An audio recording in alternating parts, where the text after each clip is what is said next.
March 1945. A cold dawn settles over a Massachusetts harbor. From the mist, a gray Liberty ship eases against the dock, ropes tightening with dull thuds. The air smells of diesel, salt, and something unfamiliar.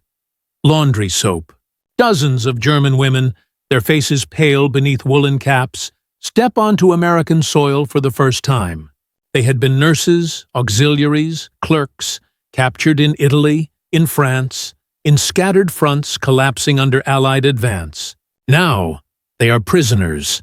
A Red Cross team waits nearby, clipboards in hand. The Americans speak softly, almost awkwardly. One offers a blanket, another a cup of coffee. The women hesitate, trained to expect interrogation, not kindness. But what shocks them most isn't the warmth of the coffee or the gentleness of the guards. It's later, inside the barracks, when they touch the beds. The sheets are soft, clean, almost luxurious. After years of war, bombings, lice, and straw mats, it feels unreal. Some cry silently. They wonder, how could an enemy live this well?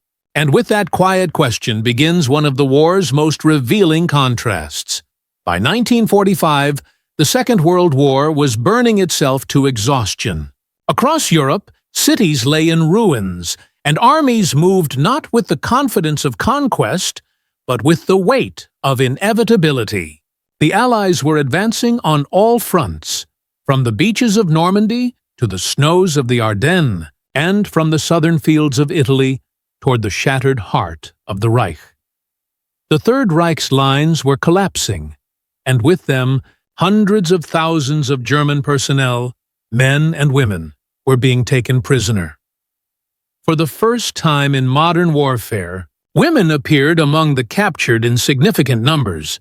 These were not frontline soldiers, but auxiliaries, the Wehrmacht's Helferinnen, or female helpers of the Wehrmacht. They served as radio operators, typists, telephone clerks, nurses, and administrative assistants. Some wore gray-green uniforms, others Red Cross armbands. Many believed they would never leave the homeland.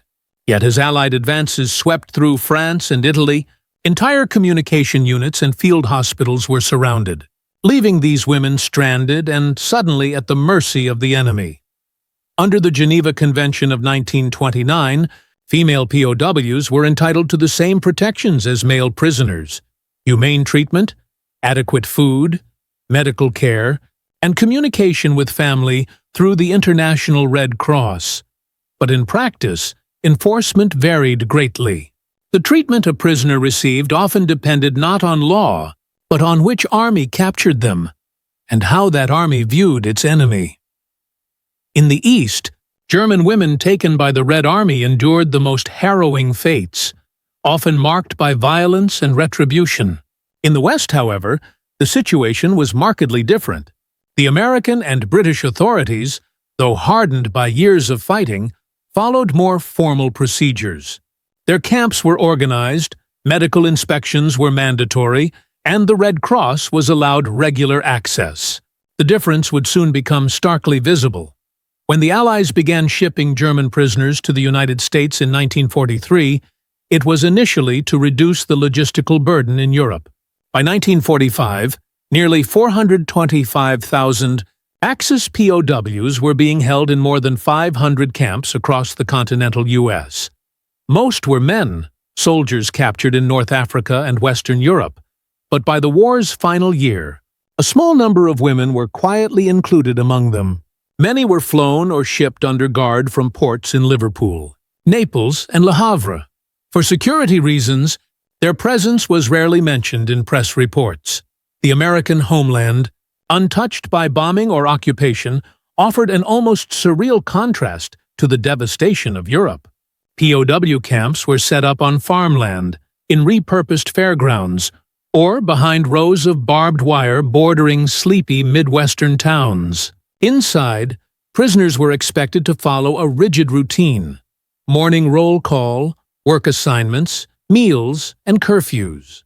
Yet, even these routines were marked by an abundance unthinkable in wartime Germany. Fresh bread, meat, and coffee, served in canteens stocked by a nation still running at full industrial capacity. For the women, the culture shock was immediate. Many had come from field hospitals where supplies had run out months earlier, where bandages were washed and reused, where nurses slept on straw sacks beside the wounded. Now, in the American camps, they found electricity that worked, running water, clean uniforms, and sleeping quarters with iron-framed beds and cotton sheets. They were prisoners, but in surroundings that felt, to them, impossibly civilized. To American guards, most of them barely out of high school, these women seemed foreign and reserved. The Geneva Convention required separate housing for female POWs, and the U.S. Army complied, assigning them to isolated quarters with female Red Cross nurses supervising daily welfare. Psychological studies later noted that many of these women displayed symptoms of disbelief and cognitive dissonance, unable to reconcile the image of their enemy as brutal and barbaric with the hospitality they now witnessed firsthand. But the story did not begin in those soft beds. It began months earlier, in the chaos of retreat, in the trains heading west, and in the decisions made by Allied high commands to move prisoners across an ocean. And it was there, in the final collapse of the German front, that the journey of these women truly began. The collapse of Nazi Germany in early 1945 was not a single event, but a sequence of disintegrations. Entire communication networks failed. Field hospitals were overrun. Units found themselves isolated as supply lines vanished. Among the chaos, thousands of female auxiliaries attached to Wehrmacht and Luftwaffe divisions were ordered to destroy equipment, burn documents, and retreat westward. Many were captured not in combat, but while tending to wounded soldiers or operating signal posts that had suddenly become enemy territory. In Italy, the Allied advance north through the Apennines trapped several German medical detachments. In France, after the Falaise pocket, remnants of support units, including female clerks and nurses, were rounded up alongside combat troops. A few were members of the NS Frauenschaft, National Socialist Women's League, but most were simple volunteers or conscripts, far removed from political leadership. When taken prisoner, they were often stunned, less by fear than by disbelief that the Reich, once proclaimed eternal, had fallen so. Completely documentation from the U.S. War Department and the International Committee of the Red Cross, ICRC, shows that by late 1944, Allied Command began to plan for the unexpected arrival of female POWs. Special guidelines were drafted under War Department Circular 16, 1945, to ensure compliance with the Geneva Convention. These instructions required that women be segregated from male prisoners, supervised by female personnel, and afforded privacy consistent with security. The RIG, United States Army Medical Department, was tasked with ensuring that all female prisoners underwent health screening upon arrival, a measure that reflected both humanitarian concern and wartime caution. The journey to America was long and disorienting. Prisoners were loaded onto trucks, then trains, then finally ships. Most were transported aboard Liberty vessels, the same cargo ships that carried tanks and ammunition eastward. Now they returned west, filled with human cargo. The voyage could last 10 to 14 days across the Atlantic, with guards on constant watch for U-boat threats. For the German women, seasickness, fear, and silence dominated the crossing. They had been told by Nazi propaganda that Americans tortured prisoners or sent them to work in mines. Instead, when they landed, they were greeted by Army nurses offering water and food. Once in the United States, female POWs were assigned to specific camps with the appropriate facilities, most notably Camp Shanks in New York, Camp Ruston in Louisiana, and temporary quarters at Fort Devens in Massachusetts. These installations had served as processing or transit centers for male POWs earlier in the war. For female prisoners, they were modified. Windows covered, access restricted, guard shifts doubled, and all interactions carefully documented. For American authorities, the issue was delicate. The U.S. public was largely unaware that enemy women were being held on home soil. Press releases simply referred to Axis prisoners. The War Department avoided publicity, fearing that images of German women in captivity could provoke sympathy or controversy. Yet the Red Cross kept meticulous records. Inspection reports describe orderly conditions, adequate nutrition, and satisfactory sanitary arrangements. They also noted psychological unease among prisoners unaccustomed to such conditions of comfort. That unease was not trivial. For women who had lived through years of rationing, blackout drills, and the relentless air raids that destroyed their cities, the abundance of America was incomprehensible. The camps had electricity 24 hours a day. Hot water was available. Canteens served vegetables, butter, and sometimes chocolate. They were given clean uniforms and allowed to write home under censorship. Even boredom was a kind of luxury. Some American personnel later recalled the small, revealing moments that broke through the barrier between captor and captive. One nurse wrote in a 1946 debriefing, "They seemed shocked that the beds were soft, that we had soap and towels for everyone. They touched everything as if it might disappear." This physical comfort, something Americans took for granted, became a psychological mirror for the defeated. It revealed, in a tangible way, the economic and moral chasm between the world they had fought for and the world they were now seeing. And in that quiet recognition, in the shock of soft beds and warm lights, began a subtle unraveling of the beliefs that had carried these women through war. Inside those American barracks, the war seemed to end not with an explosion, but with a whisper. The women sat on their beds, unsure whether to remove their boots, unsure whether the softness beneath them was real. One report from Fort Devens, March 1945, recorded that several prisoners remained sitting upright on their bunks for hours, unwilling to lie down. To them, comfort felt like a trick. For years, they had lived inside the mechanical rhythm of total war. Bomb sirens, evacuation orders, and hunger that pressed like iron on the ribs.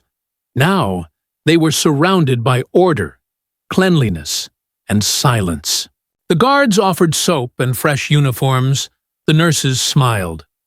For many, that quiet decency struck harder than interrogation ever could. It wasn't forgiveness. It was civilization, something they thought only Germans possessed. Psychologists later described this as cultural inversion. The prisoner's worldview, the idea of German superiority and American decadence, cracked at its core. Simple details became symbols: the smell of coffee, the brightness of electric light, the gentle creak of a mattress spring. It wasn't the softness of the bed alone. It was the realization that the enemy's society, so vilified in propaganda, had preserved its humanity through war, and that realization, for many, was unbearable. Their presence in America was the direct consequence of a calculated Allied logistical decision. By late 1944, the front lines were overflowing with prisoners. Europe's temporary enclosures, often hastily fenced fields, could not hold them. General Dwight D. Eisenhower, facing both overcrowding and supply strain, approved the mass transfer of POWs to the United States under Operation Bolero's return phase. Between 1943 and 1945, more than 400,000 Axis prisoners were shipped across the Atlantic in convoys that had once carried fuel and ammunition eastward. The U.S. Navy converted dozens of merchant ships for prisoner transport, installing bunks, latrines, and security partitions. For male POWs, this system was already well established. But when the first captured female auxiliaries appeared in Italy and France, the process required special adaptation. Female POWs were segregated into smaller groups, often guarded by Women's Army Corps personnel or nurses rather than armed infantry. They were registered by the Provost Marshal General's office, photographed, and assigned serial numbers, each one beginning with a distinctive G to indicate German nationality.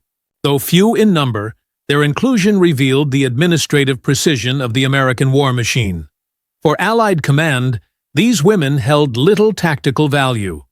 They were not combatants nor intelligence assets of significance, yet they represented something politically delicate, evidence of a collapsing German state so desperate that women had been drawn into uniform. To the Allied press officers, that image was quietly useful. Without ever being publicized, it hinted at Germany's exhaustion. Thus, while the women themselves were transported in secrecy, their mere existence inside the Allied prisoner system spoke volumes about the war's direction and its approaching end. By 1945, the United States had created the most extensive prisoner of war infrastructure in modern history. Camps stretched from Maine to California, each governed by strict Army Service Forces regulations. The POWs worked in canneries, lumber, yards, and farms, their labor filling gaps left by American men overseas. Every camp was a mirror of American order. Whitewashed barracks, medical huts, libraries, recreation fields, and mess halls. The prisoners were required to salute American officers, maintain hygiene, and obey curfews. Infractions were rare, escape attempts rarer still. For the German women, their accommodation often bordered on surreal. They were exempt from labor, given medical attention, and permitted limited movement within fenced compounds. Red Cross inspection forms from camp shanks describe linen laundered twice weekly and heating adequate to civilian comfort. Set to, such detail might seem bureaucratic, but in wartime Europe, these were luxuries. One prisoner later recalled, "When we saw the beds, we thought they were for officers. Then we realized they were for all of us." Behind these comforts was a deliberate calculation. The U.S. War Department believed that humane treatment would serve two purposes: moral contrast and post-war propaganda. If Germany's prisoners returned home having experienced decency, they would undermine Nazi narratives of Allied cruelty. In the calculus of psychological warfare, a soft bed could be more powerful than a weapon. And so, what began as logistics, a need to house prisoners, became something far deeper. A quiet exhibition of democracy's strength, even toward its enemies. Those soft beds, gleaming kitchens, and polite guards were not accidents of kindness. They were part of an unspoken message, one that these women would only begin to understand when the war finally ended. Behind every orderly camp and every soft mattress lay a web of paperwork, signatures, and chain of command memoranda. The treatment of enemy women on U.S. soil was not left to improvisation. It was a product of deliberate policy. In January 1945, the Office of the Provost Marshal General issued a directive clarifying the status of female enemy military personnel under the Geneva Convention of 1929. It confirmed that women serving in uniform, even as auxiliaries, must be treated as full prisoners of war, entitled to medical care, correspondence, and protection from public curiosity. American authorities, aware of Germany's harsh treatment of captured Soviet women, saw this as an opportunity to draw a moral line between the two sides. General Allen W. Gullion, overseeing the POW program, personally insisted that American custody shall reflect the discipline of a civilized nation. His staff collaborated with the American Red Cross, ensuring separate quarters, female medical staff, and inspections every 30 days. Camp commandants were instructed to maintain strict propriety of contact between guards and female prisoners. This professionalism impressed even neutral observers. The Swiss legation, acting as the official protecting power for German POWs, reported in 1945 that conditions of detention in the United States meet or exceed those required by international law. For a war built on ideological hatred, such an observation mattered. The contrast between this bureaucratic civility and the brutality raging across Europe was not accidental. It was a quiet assertion of moral authority that even in total war, America would not descend into vengeance. And yet, for the women behind barbed wire, it was precisely this restraint that unsettled them most. For years, Nazi propaganda had painted the United States as a nation of decadence and chaos, ruled by money, corrupted by racial mixing, devoid of culture. Posters showed caricatures of degenerate Americans, lazy and immoral, ruled by plutocrats. Soldiers were told that capture by the Allies meant humiliation, starvation, or death. But when these women arrived in American custody, what they found bore no resemblance to the lies they had been fed. At Camp Ruston, Louisiana, the barracks stood among pine trees, the air humid but calm. Meals were regular, discipline fair, and guards courteous. When one woman asked whether she might send a letter home, an army nurse simply nodded and handed her a form. No shouting, no cruelty. The realization spread quietly. The enemy they had feared was, in many ways, living better than they ever had. Historians have since referred to this as the moral dissonance of captivity. German prisoners, men and women alike, found themselves respected as soldiers, rather than condemned as monsters. To many, this decency struck harder than any interrogation. It exposed the cracks in the ideology they had been raised to believe. When repatriation began after the war, American intelligence officers noticed a curious pattern. Former POWs often spoke of the order, fairness, and cleanliness of the American system. Some even admitted that captivity had changed their ideas of democracy. In the soft texture of a bedsheet, in the scent of soap, in the calm voice of a nurse. They discovered a civilization they had been told did not exist. For the Americans, those gestures of decency were standard procedure. For the women, they were existential shocks. To a prisoner, comfort can be a form of confrontation. It forces reflection. It strips away the armor of hate and propaganda, replacing it with the unbearable question, what if everything I believed was wrong? Psychologists working with the Army Service Forces in 1946 noted that German female prisoners exhibited unusually high levels of emotional restraint and delayed affect. They did not weep or protest. They simply withdrew, processing a defeat that was as moral as it was military. One analyst wrote, "They suffered not hunger or fear, but humiliation by comparison." The irony was bitter. The same nation that had bombed their cities was now treating them with more dignity than their own collapsing regime. For some, that realization was a quiet form of liberation. For others, it deepened the shame of defeat. After the war, as these women returned to a ruined homeland, many spoke less of the journey and more of the moment they first lay down on an American bed. The feeling of softness became a memory that haunted them, not as comfort, but as contrast. That contrast between ruin and order, ideology and reality, would become one of the most revealing psychological fault lines of the post-war world, and it would reach its sharpest expression in the decisive moment that followed, the turning point where their captivity crossed into awakening. April 1945. The war in Europe was entering its final convulsions.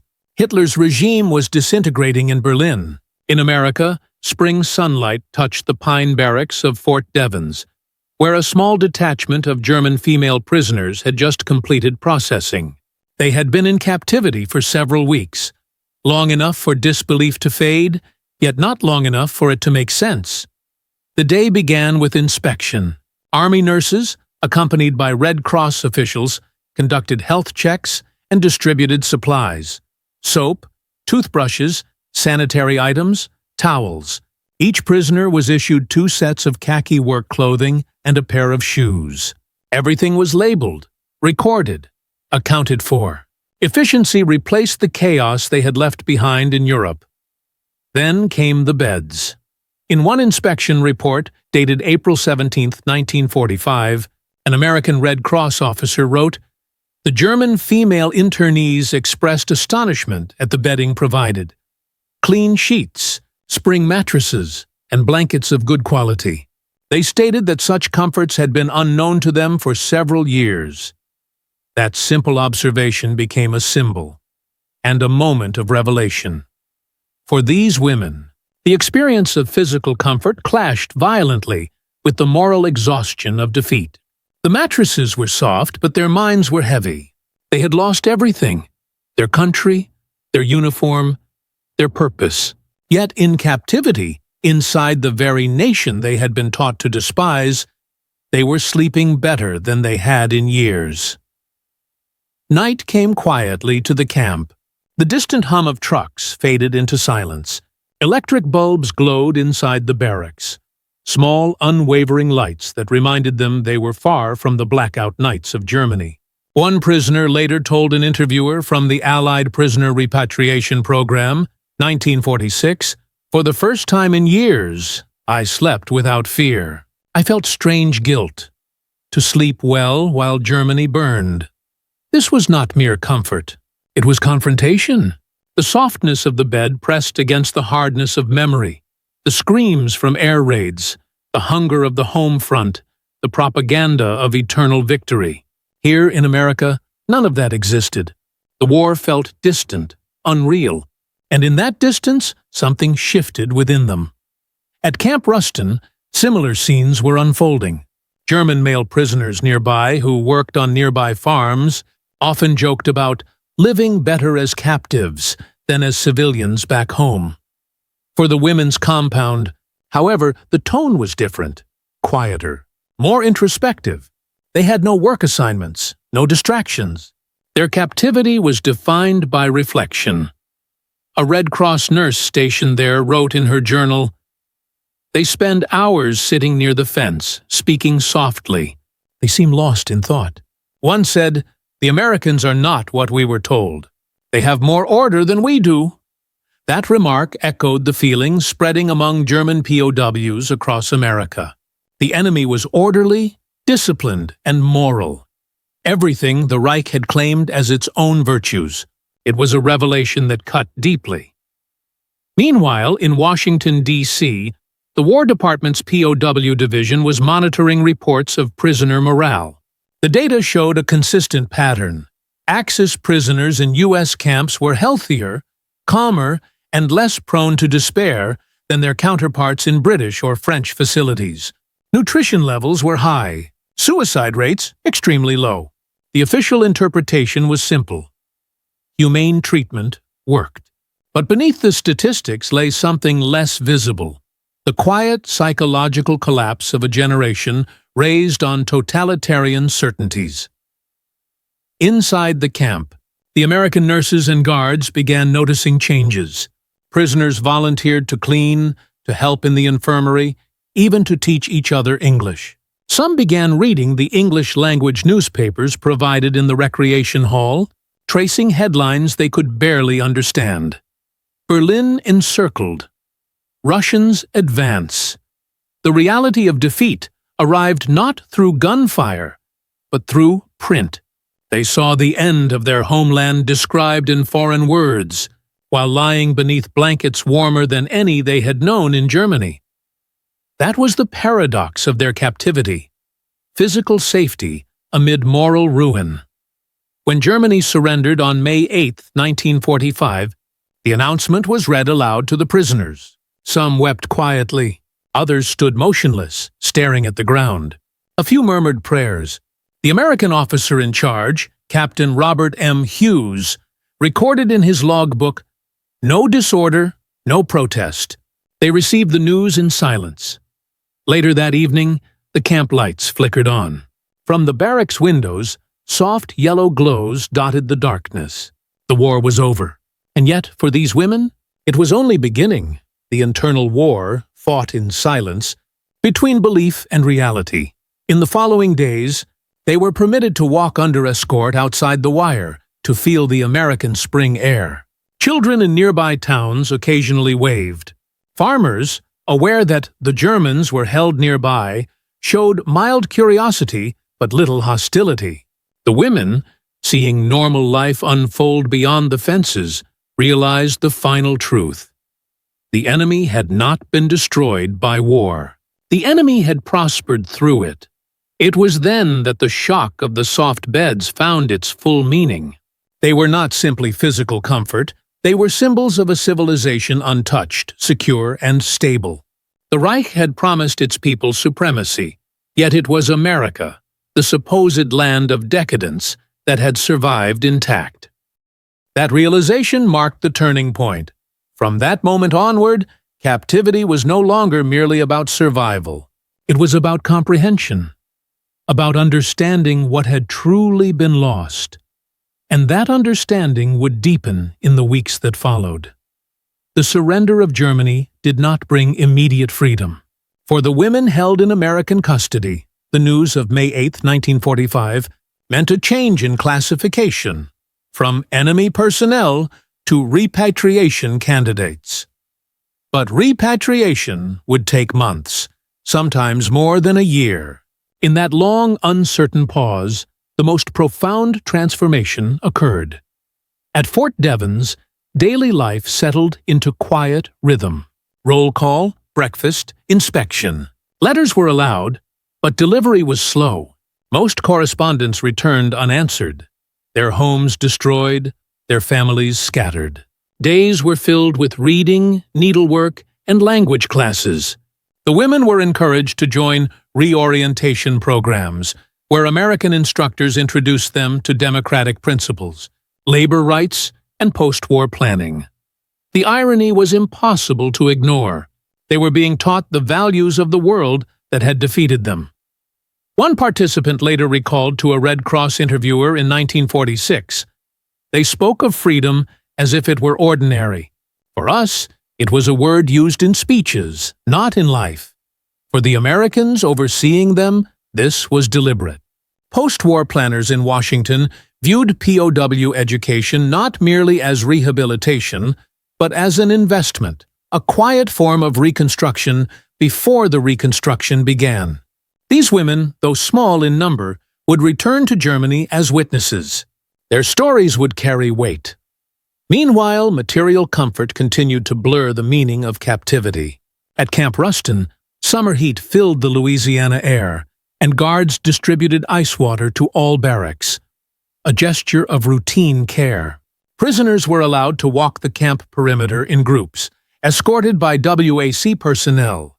One guard described the scene in a letter home. "They walk in pairs, quiet, polite. You'd never guess they were our enemies a few months ago." And yet, behind that stillness was deep emotional turbulence. German identity had fractured. The Reich had promised order and strength. Now, American order replaced it, calmer, fairer, efficient. To many prisoners, this reversal created what psychologists later called the defeat paradox, the realization that their conqueror's system, though alien, functioned better than their own. Inside one of the barracks, an army chaplain, himself a Lutheran, was invited to hold a voluntary service. Attendance was small at first, then grew. The prisoners sang hymns softly, their voices filling the narrow wooden room. For the first time, they prayed not for victory, but for understanding.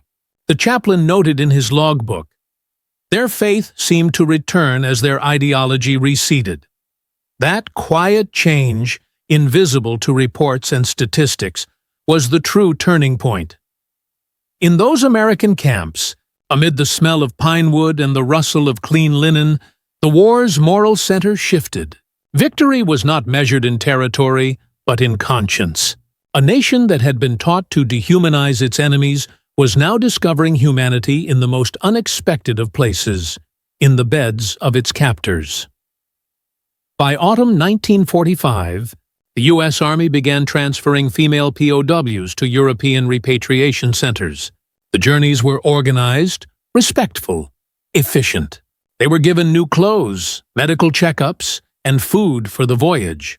Red Cross records describe the prisoners expressing reluctant gratitude, a phrase heavy with contradiction. Gratitude to one's enemy was something wartime propaganda had never prepared them for. When the ships departed for Europe, many of the women stood on deck watching the American coast fade into the mist. Some wept quietly, others remained still. They were returning to a homeland in ruins, to ration cards, rubble, and uncertainty. Behind them lay a strange captivity that had, paradoxically, restored their sense of humanity. One of them wrote later in a personal letter archived by the German Federal Archives, Bundesarchiv, Koblenz. "We learned that decency does not end with war. The Americans fought us fiercely, but they never became what we feared. They showed strength and gentleness. That final insight, that moral victory can exist even amid military defeat, was the moment of transformation, and it would shape how these women remembered the war for the rest of their lives." When the ships carrying the repatriated women reached Europe in late 1945, the sight that awaited them was not the Germany they had left. Harbors were twisted steel.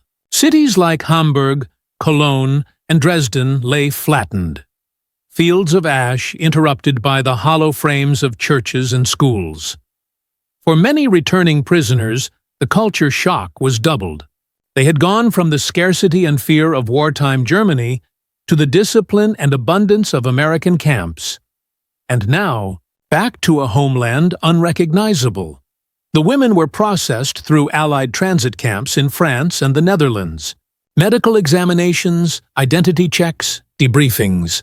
Their uniforms were confiscated. They were given plain civilian clothing. Many were asked to write reports on their wartime service.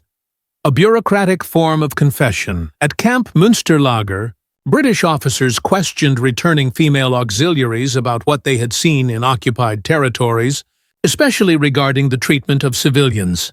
The tone was polite but firm. The Allies were not merely repatriating these women, they were filtering an entire ideology. The women were told bluntly, the Germany they served no longer existed. In the ruins of the Reich, daily survival replaced doctrine. Cities were divided into occupation zones. Currency was worthless. Food was scarce. Yet, among the millions displaced, the returning POWs carried something rare, an understanding of the outside world. They had seen how their enemy lived, how its systems functioned, how discipline could coexist with empathy.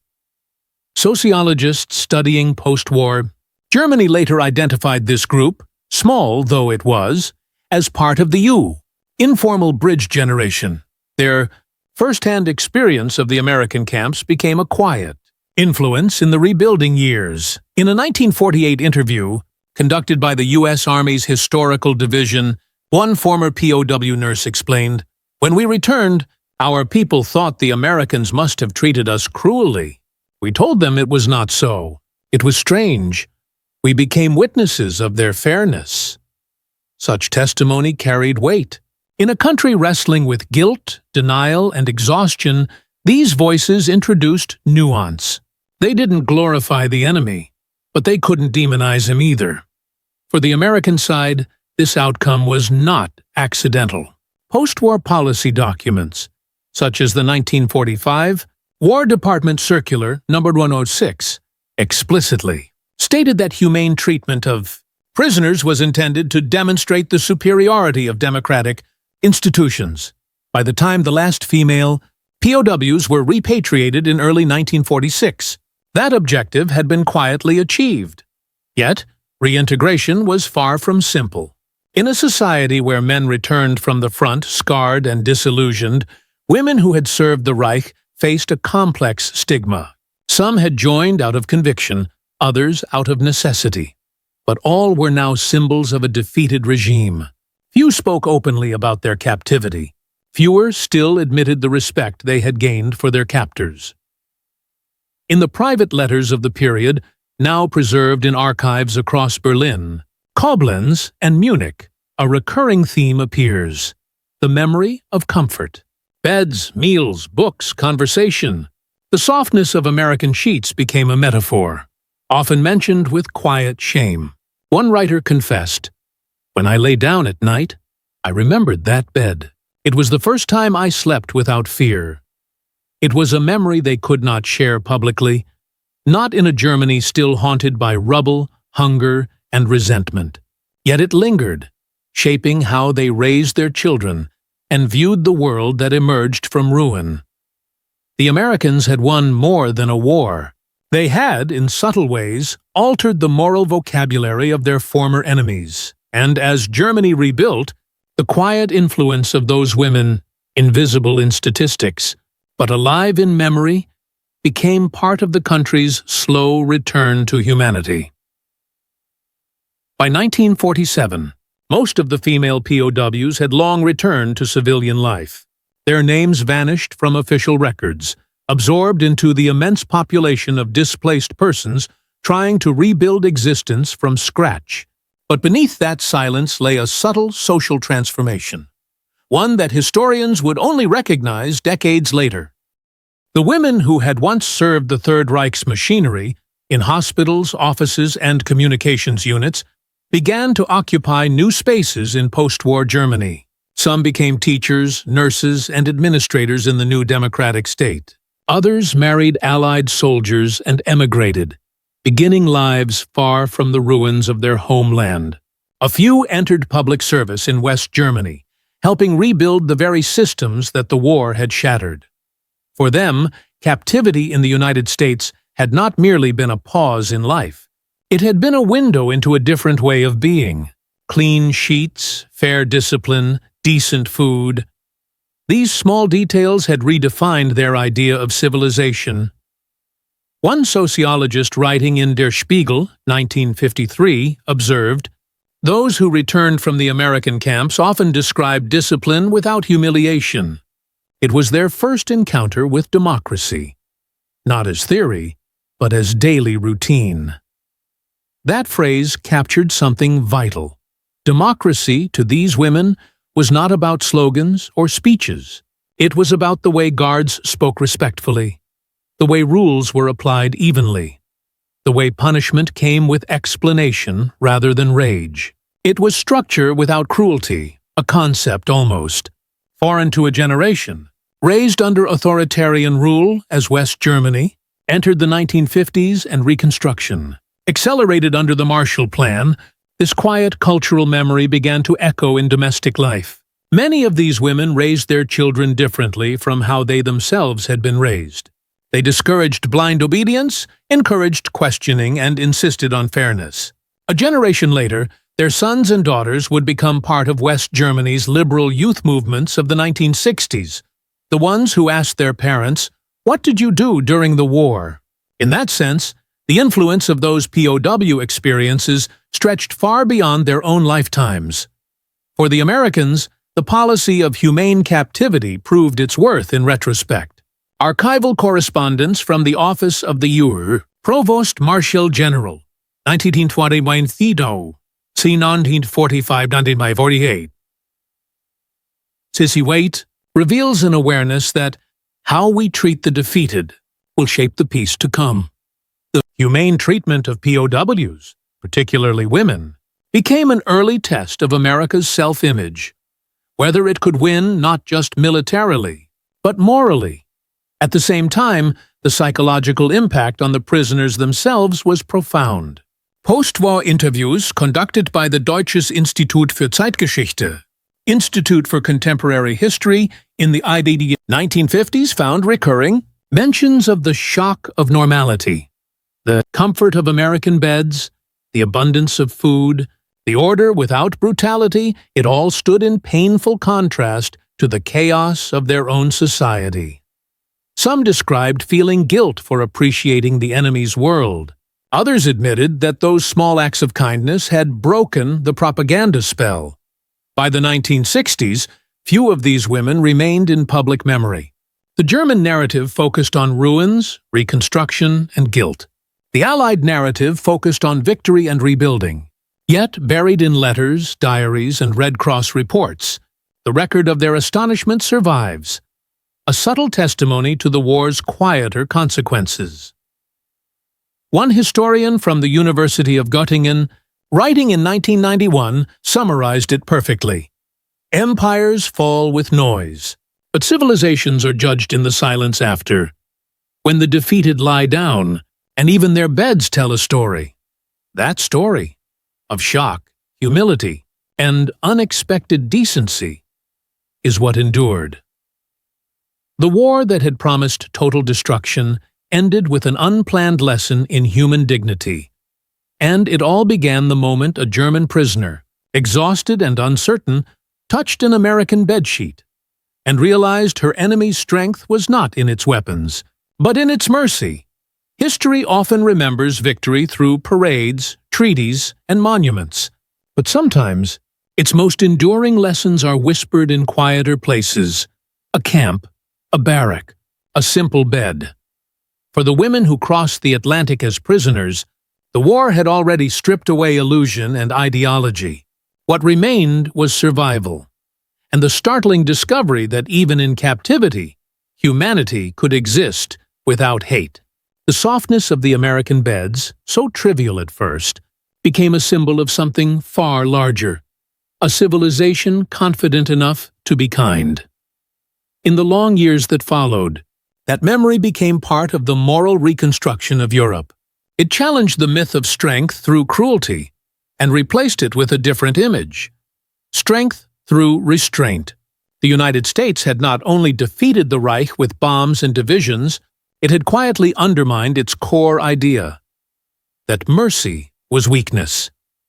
When those women returned home, they carried that contradiction within them. Many never spoke of it, but its influence lived on in how they worked, taught, and raised their children.